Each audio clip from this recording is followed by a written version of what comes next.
No doubt. As is Russia, as is China. They've infiltrated universities. You know, the famous Yuri Bezmenov speech from 1984, which is crazy when you hear it today because he called it. He knew it was going to happen, and it's happening, and it's happening from college campuses outward. So the most radical of these ideologies are being promoted on colleges because the kids are the youngest. They don't have jobs and real world experience. They're young. They have ideologies. Right. They're a little bit unrealistic, and they're all captured by this status game that's going on campus, where you're trying to be the most radical. Like, oh, he's so radically pro-Palestine. He's so hot, you know. And then that really becomes a thing. You become virtuous, and you become attractive. You become interesting without actually being interesting, just because you have this rabid adherence to an ideology that's right now it's in vogue. And that's really what it is. And I think a lot of that is funded by foreign governments. And there's a lot of evidence that points to it. And we should consider it as a possibility. And don't dismiss it as a conspiracy theory. Yeah. Consider it as a possibility. And so this is the question about things like TikTok, and Twitter and all of them. Because I guarantee you it's not just foreign countries' kids.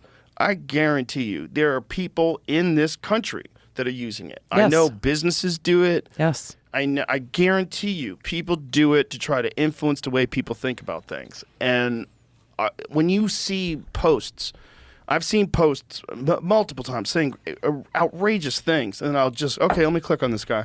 And it's usually some letters and numbers and a name maybe and a bunch of numbers. And then I click and I realize, oh, fake person. Yep. Just go through all this stuff. Zero posts. Yeah, it's all just retweeting inflammatory stuff, and it's nutty fucking crazy politic takes and like really aggressive takes on things, and like, wow, how many of them are there? Yeah. There's no question that this is happening, and the social media algorithms are feeding it and playing right into it, and in our attention and our minds are the commodity.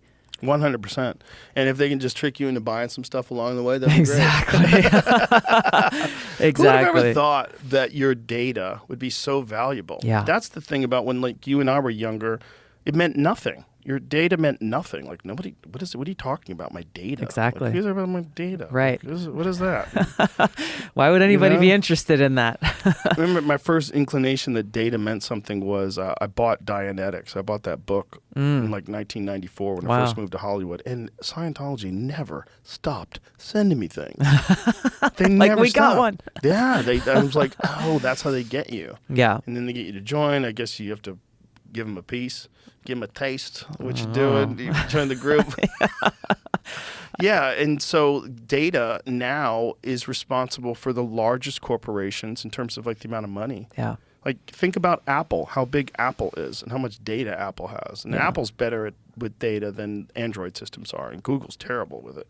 Yeah. Like with it's just like they're just siphoning up your data. Yeah. And that's the fallacy, and that's kind of the falsehood of the argument for people who are pushing that TikTok ban bill, is if they're claiming they're concerned about data security and privacy and making sure that our data is protected, you got to do it across the board. Yes. Because every single one of these social media or big tech company is collecting as much as they possibly can.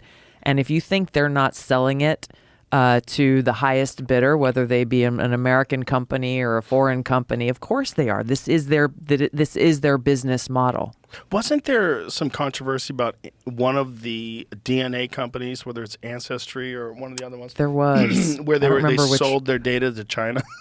I think so. Which is like, I don't remember which one. You sold everybody's genes? Yeah. Like, I didn't know you could do that. Yeah, exactly. I wouldn't have signed up for that. Yeah. You could sell my genes to China. Like, if China was, like, offering free DNA tests. China. Was it? No, they didn't sell it to China. Who did they sell it to?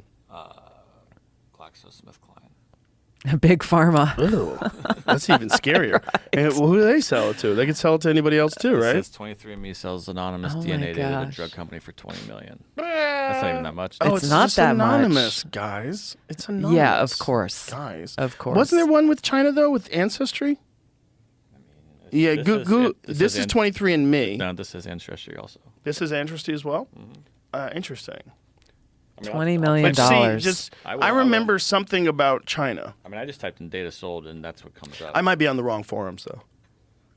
I might be on some conspiratorial forums.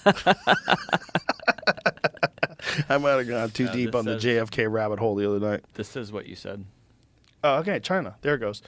Groundbreaking move that has sent shockwaves through the biotech industry. 23andMe, the leading personal genomics and biotechnology company, has officially announced the sale of its entire DNA database to the Chinese government for an astonishing $10 billion.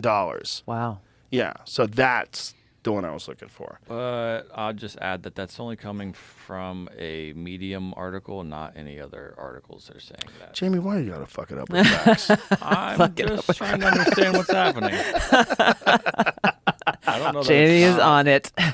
Why you gotta fuck it up with facts? Yeah, who knows? But your data is extremely valuable. Yeah. And that's weird, and it's also valuable to humans. It's humans selling other humans' data. Yeah. Whether you call them Facebook or Google or the DEA or the it's just a bunch of people. And if they don't have to follow the same rules that you follow, then we have real problems. And when you have entire groups of people that are dependent upon technology that's controlled almost entirely by one ideology, and then you let the government get involved like they did with Twitter. Exactly. And you see with the Twitter files, you're like, oh, Jesus, like this is bad. Right. Like you let the government have a back door and they started sneaking around and telling you what to do and what not to do, and you were complying? Right. People Right. were telling other people that they couldn't have experts from Harvard and Stanford talk about medical problems. Yes. You stop this. Stop Yes. those experts from talking. Remove those posts. Ban those people. Like the government is saying that. Exactly. And And even if they're not saying, "Hey, do this or else," even if they're not making an explicit threat, just the fact you're getting requests from the government. Exactly. To do like something about what would you like? What are you gonna do? The FBI is calling and saying like, "Hey, we'd really like you to do X, Y, or Z." In my mind, I'd be like, "Okay, like." What am I going to be investigated for outside of this if I say no? Also, what are the consequences going to be?